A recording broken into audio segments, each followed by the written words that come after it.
tonight from BGI TV. FG orders probe into Lagos train accidents. Tinubu sympathizes with victims of Lagos train accidents. Another news, Sanwo-Olu, Jado, GRV visit train crash victims at the scene. Rejection of old no, disobedience to law weakens economy, Akeredolu. Naira scarcity, Emefiele in contempt for silence on Supreme Court order. Don't allow strangers to take over your land, Yoruba groups speaks. And on sports, Nigeria beats Nicaragua 46-30 at International IHF tourney. The news is coming from BGI TV this hour on the World News. My name is Morire Rebila Lawal. The news in detail. The Minister of Aviation, Senator Adi Sirika, has directed the Nigerian Safety Investigation Bureau to commence immediate investigation into a collision between a passenger train and a bus conveying some civil servants to their workplaces in Lagos Thursday morning. Describing the incident as unfortunate, Sirika assured the public of the capacity of the NSIB to unravel the immediate and remote causes of the accident and proper ways of preventing such in the future. Daily Trust report that NSIB is the newly created multi-model investigation body which replaced the Accident Investigation Bureau, AIB, formerly in charge of investigation into aviation-related actions. The minister, in a statement by a special assistant on public affairs, Dr. James O'Dowdo, solicited the cooperation of members of the public as the investigation of the SIB team commences. He commiserated with the government and the people of Lagos State, especially those who have lost their loved ones, and prayed for the quick recovery of those injured in the accidents. Moving on to the next story. President-elect Bola Ahmed Tinubu has sympathized with the families of the victims of the Ikeja train accident in Lagos State. I offer my sincere condolences to the victims and families affected by the gory incident involving a train and a bus in the Ikeja area of Lagos State earlier today, Tinubu tweeted. I'm praying for all, including who died and those who sustained injuries in the tragic and unfortunate incident. My thoughts are with them, with the Lagos State government, even as I continue to follow the emergency response efforts closely and offer support where necessary to ensure that survivors and others involved receive best care, he tweeted. So far, 6 people have been confirmed dead in the collision between the train and a bus. Lagos State government staff bus in the Ikeja area of Lagos State on Thursday morning. Several others are also said to have been injured, as eyewitnesses said the bus was attempting to cross the rail track when an oncoming train rammed into it. Going on to the next story. Leading governorship candidate in Lagos State on Thursday visited victim of a train crash at the Lagos State University Teaching Hospital in the Ikeja area of the state. The incumbent, who is seeking re-election, Governor Babajide Sanwo-Olu of the All Progressive Congress APC Labour Party, Badebo Roads Vivo, known as GRV, and the People's Democratic Party PDP's Olajide Adediran, aka Jandor, all visited the injured victims at the hospital. They identified and sympathized with the injured persons who are receiving treatment in the hospital. Going on to the next story. Governor Rotimi Akeredolu of Ondo State has described rejection of old naira notes as flagrant disobedience to law, noting that rejecting the old currency note will weaken the economy. The governor disclosed these in a statewide broadcast on Thursday. Akeredolu decried the rejection of old naira notes by a large number of traders and business owners in the state. According to him, the rejection of the old note would weaken the nation's economy and cause great harm for local trade and business transactions.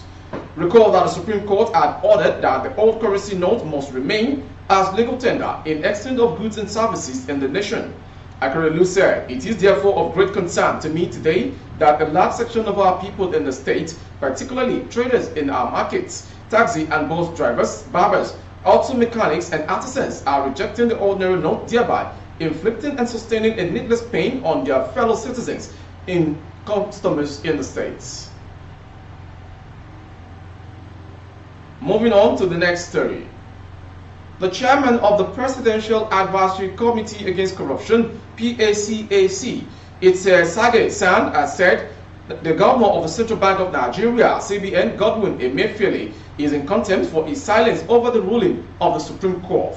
Nigeria News reported last week Friday that the Apex Court nullified the federal government's Naira redesign policy while insisting that the old 200 Naira, 500 Naira, and 1000 Naira notes will remain legal tender until December 31st and to coexist with the new ones. However, the Apex Bank has been silent over the court's directive since last week, a development that has stirred confusion within banks and amongst Nigerians. But the eminent professor of law at a media party in Lagos on the activities of PACAC said the CBN board is in contempt if he is yet to issue directive to banks to pay and accept all 1000 Naira, 500 Naira, and 200 Naira notes as ordered by the Supreme Court. Going back to Lagos State, the Yoruba World Congress, YWC, has enjoined indigents of Lagos and other residents who are of Yoruba ethnicity not to allow strangers to take over the state. The group made the call while addressing a press conference in Ibadan on Thursday today.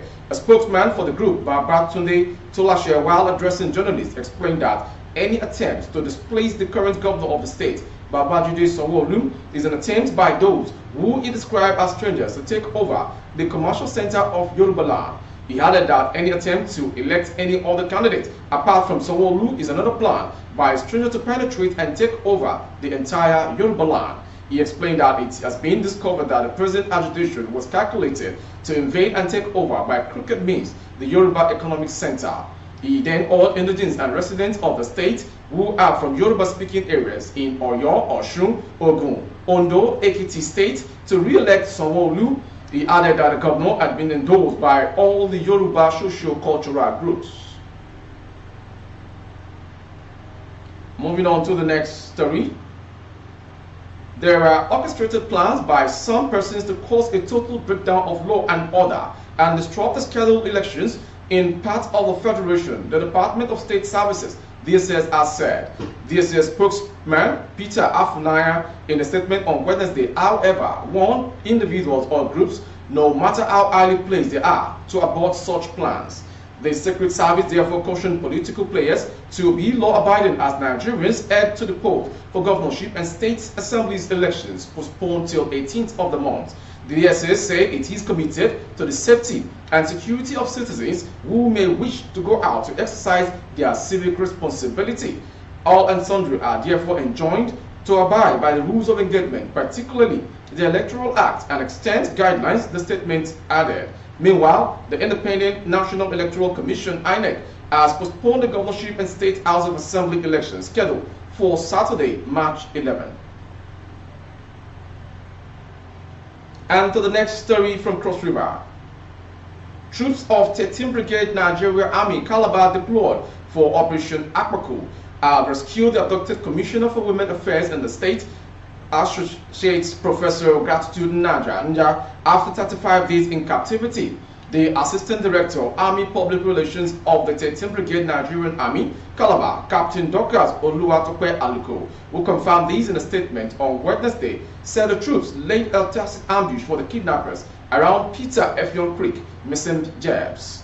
Recall that the rescued commissioner was kidnapped on February 1st while driving back home at Main Avenue, Street Calabar South. The statement added that the Ghanaian troops tactically sprung an ambush to take the kidnappers by surprise while on search for the victim. In a showing melee, the criminals abandoned the victim and fled into the creeks. Troops are, however, on the trail of the fleeing criminals. Meanwhile, the victim is currently receiving medical treatment, after which she will be discharged. And to the foreign story. The Taliban governor of Afghanistan's northern Balkh province, Mohammed Dawood Muzammil, has been killed in an explosion in his office. Muzammil was the most senior official to be killed since the Taliban returned to power in 2021, according to AFP on Thursday. Violence has since drastically reduced by prominent pro-Taliban figures, and others have been killed in a series of attacks, many claimed by Islamic State. Local police said the cause of the latest blast was unclear, and there was no immediate claim of responsibility. But Taliban spokesman Zabullah Mujahid said on Twitter that the governor had been martyred in an explosion by the enemies of Islam. He also added that an investigation will commence to reveal the motive of the attack and those that were behind it. And in the world news this hour is from the sports arena. The national under-18 male team on Wednesday began their IHF Trophy International Championship campaign with a 46-30 win over Nicaragua in San Jose, Costa Rica. Cosmos Chukwemeka, the media assistant, Handball Federation of Nigeria, stated this in a statement in Lagos on Thursday. He said the team started the match with a lot of zeal, which ensured that they had over 81% near-shot efficiency from players like Tahir Ahmed Lawal and Olawale Ajibike. They comfortably won the first half 19-9. The second half wasn't a stroll in the park as such for Nigeria, as the Nicaraguans came out to turn the match around. Perez Sinclair forced the Nigerian team into turnovers to get 50%, 7 meters, shot efficiency among his other improvements. That ends the world news this hour. Before we go, some major headlines. FG orders probe into Lagos train accidents. Tinubu sympathizes with victims of Lagos train accidents. We also brought to you that incumbent governor of Lagos State, Sanwo-Olu Jandor, GRV, visit train crash victims in Lagos. We also brought to you rejection of old notes, disobedience to law, weakens economy, Akrelu State. Also, don't allow strangers to take over your land, Yoruba groups warns. And on sport, Nigeria beat Nicaragua 46-30 at International IHF Tourney.